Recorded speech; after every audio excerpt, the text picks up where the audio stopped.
Ya, 3, 2, belum.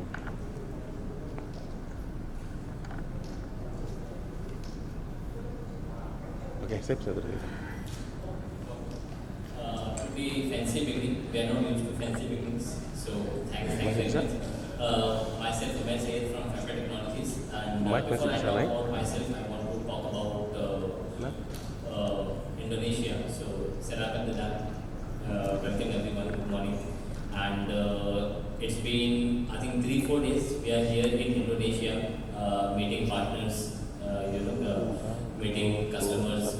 And this is the thing, I clicked it from my home itself, right? It's beautiful city, and very relatable from where we are coming, India. We also have skyscrapers, we also have small shops, small houses and everything. It is pretty much like Mumbai. It's beautiful. And I think it's been great meeting customers and partners across 3 days with my team. We also met some customers yesterday, thanks to RV, who's basically using the Archinix for since version 10, right? So that actually gives a sense of how old Frappe and Archinix in the ecosystem is. We are not new ones here. We have been into ecosystem for almost 4 or 5 years already. And coming to the culture, when I said overlap and lots of commonality between India and Indonesia. And I have this habit of basically reading folk tales before I go to any country, And I read about Marin Batu, and I was like, dude, you never mess with Uganda, If you go around with Uganda, next thing you are like you're stoned, right? But we have very similar culture in India also. Our mothers are at the center of family, of course, that's true for every place. And we have this very famous Bollywood dialogue also. How many of you are aware about Bollywood, by the way, Indian movies? Here. Okay. So there's very famous dialogue. Mere paas maa hai, I have nothing but mother. So that was very nice. Then language itself, right? So I think when we talk about culture, language is at the center of it. The whole value system, is actually imbibed into the language. And what I really found is basically so many common words like Putra, Putri, Samudra, Dunya, Kitab. These are all common Hindi words which we use back in India also. And it's great to see so many commonalities in the language itself, which actually leads to overlap in culture.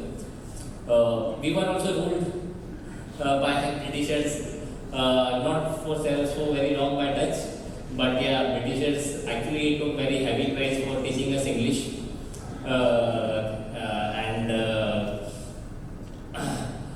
We fought back, just like you guys, right? Just like you guys threw over the colonial power and took the country, which is rightfully yours. I think that's one great overlap which I see. So on that note, again, welcome you all and thanks for having us. The beginnings, how Frappe began, right? So the ERP Next and Frappe, it's two different things. ERP Next came much later. So we'll talk about our founder, Rishabh Mehta. He was here in, I think, 2017 for a meetup. He started building framework when he was in college, right? So framework actually happened much earlier. Then he also made an ERP solution for his family business. So he had this context from there. And in 2008, he started Frappe Technologies. And that's when I came in along with Naveen and Rishabh. Naveen and Prakash, I'm sorry. And in 2009, then all this knowledge of framework and building ERP for his family business was productified into ERP Next. Right? That's how ERP Next actually was formed. So framework happened the first, and that's the real ingredient as to why people love the flexibility in ERP Next.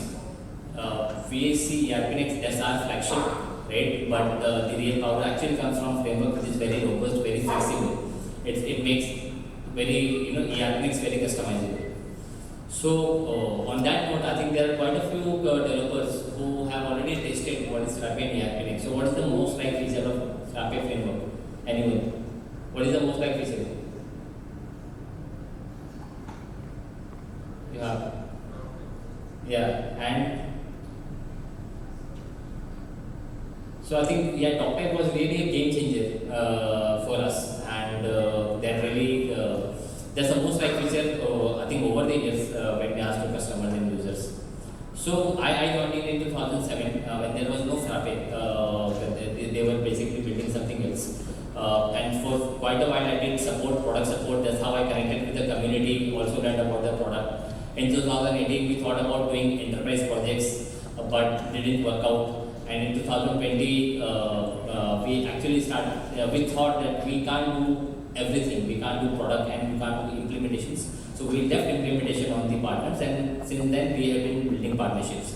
Right, so that's where I am. And yeah, the flagship ERP Next. I think that's why all of us are here, right? We are here for ERP Next, and I think my colleague Rohit is going to give you a very detailed talk on new features which is coming up in ERP Next in the later half of the day. So please ensure to watch his talk.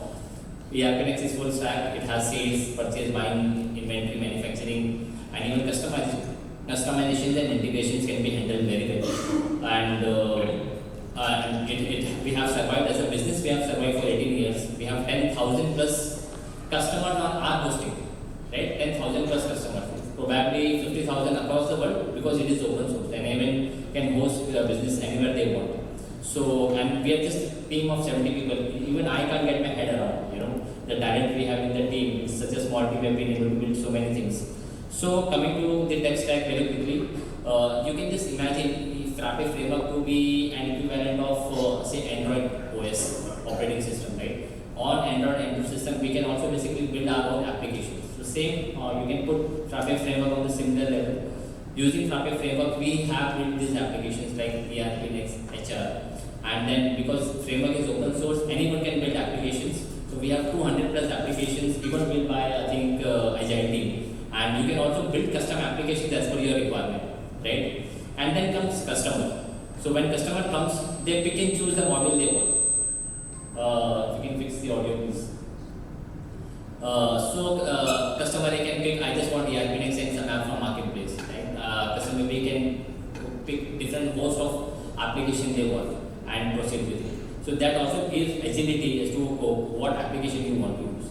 And in recent future, we have also added one more layer. Like earlier, you didn't have any layer of UI. But now we have also added a new layer of Frappe UI, which has actually amplified our capability of building products, right? So what was we were only ERP Next shop for all these years, but now thanks to Frappe UI, in a matter of I think 3 years, we have been able to build 15 products, right?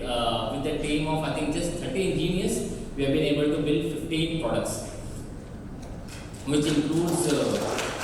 We are close to the team of developers, which is highly talented, and so we have built our own, Power BI equivalent. Just like there is Power BI, which is a complete application, we have our own equivalent of Power BI, which you can easily plus with ERP Next and build your own dashboards. But what I am going to talk about right now is basically very, very special. It's a new product of the Frappe framework, through Frappe framework, which is called Frappe Studio.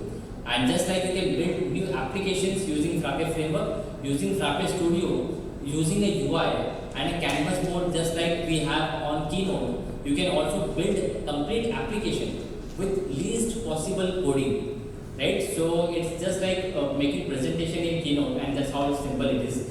Firstly, credits to Ruja for building this application out and also helping me with this particular video.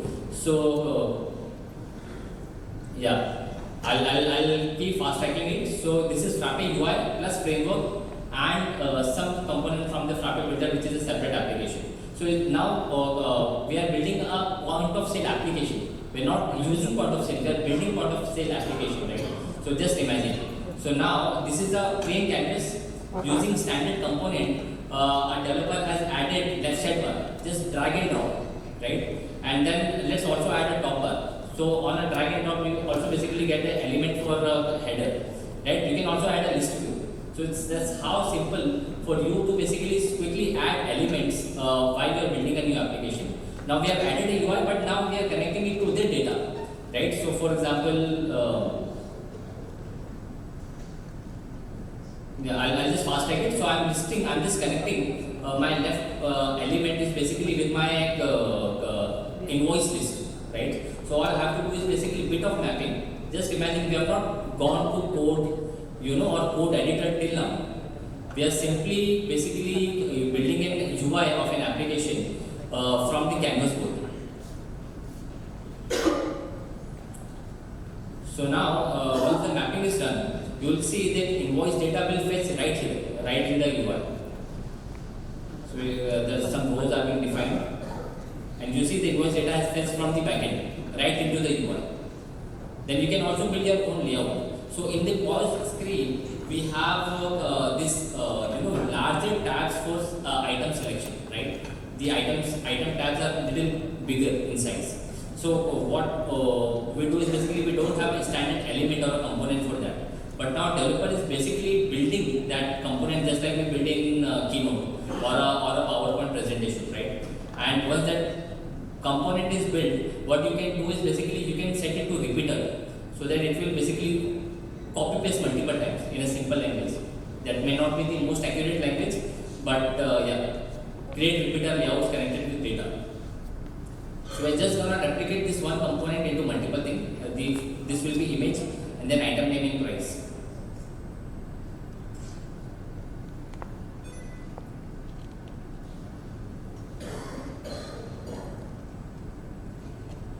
So you see repeater has actually given us multiple blocks where we can then fetch items.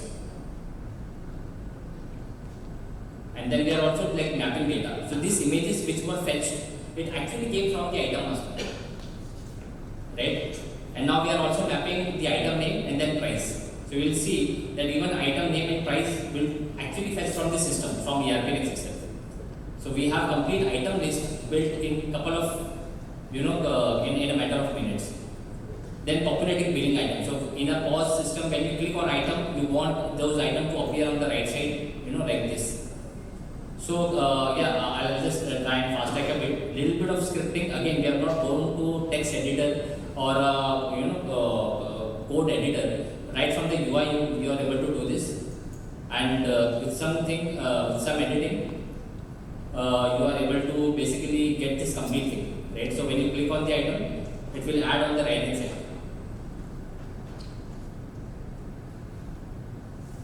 Pull a few more components. But now you can see that when we add item, you also have this option to add and increase the quantity, right? And then now this is just the front end. We also want that when we submit the invoice, the invoice should be created in the backend. So we can also link this with the sales invoice. This is the mapping. Right from the front end, we are able to do the mapping of these fields with the sales invoice form. Right, and then we publish it. So just see the magic. Just see this entire work. So we add the items. We can also search filter items. We can also select the customer, so it's mapped to the customer master. We can change the quantity. We can increase the quantity. We can do checkout and invoice is created in the backend. And we can also see the backend that same items quantity rate is also available in the invoice, and we can also see the invoices right here, right? So, and this is completely open source. Frappe Studio was open source in I think a couple of months ago. So credits to I think Ruja. Thanks for the help, and thanks for creating this, right? This awesome thing along with. But the magic is basically Frappe framework, Frappe UI. Frappe Builder again, which actually provides you the ability of canvassing application and which allows you to basically build application. There are multiple layers of technology which allow you to build something this easy. And what's unique about us, why we are here, right? Many of us have basically used it by yourself. We have not sold you anything, but we are in the same room. It's basically because of open source. Everything we do is 100% open source. It's easy for me to say. But kudos to actually our founder who was basically really put it as a principle, not just as a gimmick or anything like that, but as a principle. Basically, he has hold on to 100% open source. And what it means is for you as a user is no per user license. That's already out of the window. No vendor lock-ins, and open source is the feature. because the technology which we use today, we make it usable by using it, right? Google, every time we search, we are actually training, right? Similarly, now we see DeepSeek and everything. So future is definitely open source, and we are already way ahead in that direction. So one question which we keep receiving is basically, if your product is open source, then how do you make money? What's the catch? Has that question struck you ever? What's the catch? How can we provide everything for free and still survive? So our business model is pretty simple. Product is free, but you need to host it somewhere, and we provide our own cloud also, which is called Frappe Cloud, to basically manage all this thing back. My colleague, I think Smita, is going to talk about Frappe Cloud a lot more. But I just mentioned that Frappe Cloud is available in Indonesia, where there are servers in Jakarta, so it's very solved problem for you. And along with Frappe Cloud, what you get, which you won't get otherwise, is product warranty, right? So that's one unique thing about. Sorry. Is product warranty is bundled along with Frappe. And because of community, we have 200 plus community applications. When it comes to Indonesia localization, credits to, I think, Agile Technica team, they developed it and contributed because framework allows it, right? We didn't develop it. Similarly with other countries also. Someone has, I think, made HR localization without us and contributed it as open source. So the next question which comes is open source safe, right? Because everything is open. We just follow the term open, and think our database will also be open source. That's not the case. How many of you use Android here? Android user, right? Majority, like easily half the people, right? Android is an open source application. We use the open source technology without realizing. And the biggest case study is basically Linux. 95% of world servers run on Linux, right? So internet is running on open source software, we can say, right?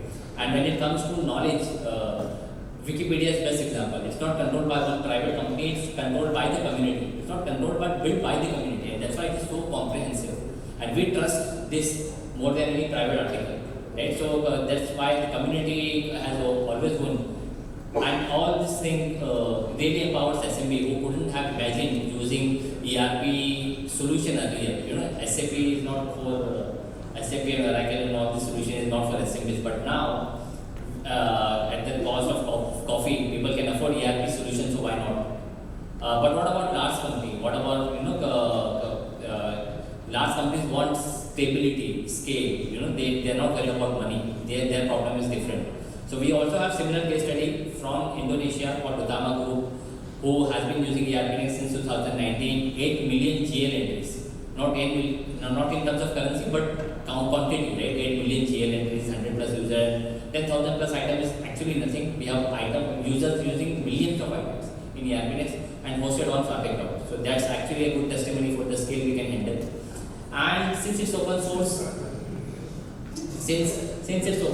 we also have clones, so beware of clones, because we always think about long term in ERP, right? So there has been instances where people chose to white label, and customer ultimately found out that it's actually ERP and it went up to litigation, right? So better to ride the tide of ERP, which is actually gaining traction over the years. And we have 200 plus partners worldwide. Some of the images, but yeah, Agile Technica is the most important. Credits to them for organizing this event. Thanks. And about product, we have everything, but when it comes to learning, we need a comprehensive platform. So we also provide a platform called Frappe School, wherein we provide courses, and we also conduct batches along with certification. And we conducted one training batch, and Hussein is here. I think you're going to hear from him in second half, so we'll have to stay till the end. And we need more people to basically, volunteer, conduct training in, say, Indonesia, Bahasa, Thai, multiple languages, so that ecosystem grows. So this is the entire ecosystem. We build products, and we also expect partners to build localization products. And but when it comes to delivery, we have to trust on the partners. So we are building partner ecosystem, but partner expects us to do marketing, just like Guru is doing. No, but we are not Guru. We can't put our billboards everywhere, just like Guru does, because we are not funded. But collaboratively we can do events like this, right? This is marketing, right? And along with that, we also have to build capacity and conduct trainings so that we are able to deliver. And yeah, I welcome you all to join the movement. I think with all of this capability, we have to take ecosystem to the next level, you know, and we have to do it together. So, Terima kasih. Thanks for coming, and I think credits to Agile Technica for hosting this event. And, yeah.